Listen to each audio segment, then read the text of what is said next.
The bells at St. Peter's Basilica tolled after the Vatican announced that Pope Francis had passed away at the age of 88.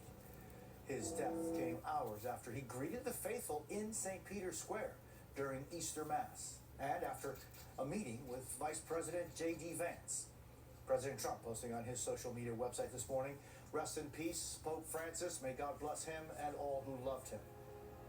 Earlier this year, the Pope spent several weeks in the hospital for double pneumonia.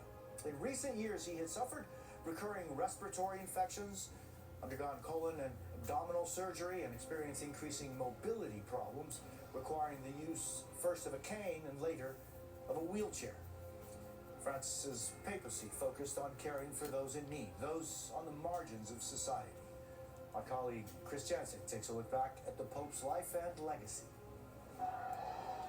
Francis, the pastor, gathering excited children on the Pope-mobile, ever the warm and humble priest he showed the world the day he was elected in 2013. Facciamo in silenzio. Asking for prayers, dressed in a simple white cassock and an iron cross, not the traditional gold. No surprise from a man who is cardinal in Buenos Aires, lived in a small apartment, rode the subway, and cooked his own meals. He could understand regular people, I'm an ordinary person, an ordinary guy, with an extraordinary job. And I think that the message was, I am one of you. But then, surprising many as Pope by bluntly taking on controversial causes, speaking out against the invasion of Ukraine, criticizing those who wouldn't wear masks during the pandemic, calling couples who had pets instead of children selfish, and as the first Pope to address a joint session of Congress, challenging the U.S. to open its arms to refugees and abolish the death penalty. Even earlier, just months after his election, saying something revolutionary for a Catholic Church leader, that the Church must welcome the LGBTQ community. If a person is gay and seeks God and has goodwill, who am I to judge?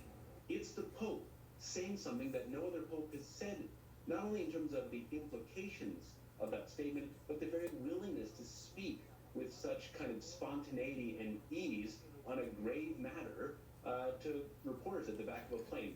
By that December, Time magazine and The Advocate named Francis their Person of the Year.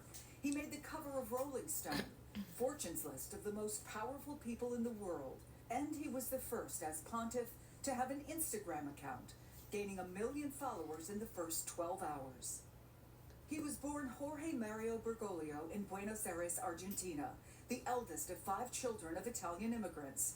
As a young man, holding jobs as a bouncer, a janitor, and studying chemistry before entering the seminary.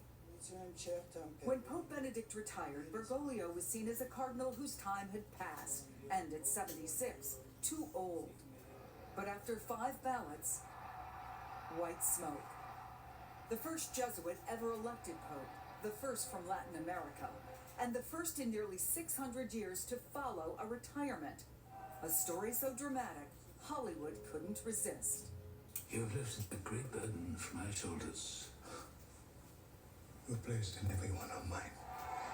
Francis took over a church with 1.3 billion members deeply divided over abortion, divorce, the ordination of women, and married priests. He came into the church at a time in which there was tremendous crisis, both internally and externally, in terms of its reputation.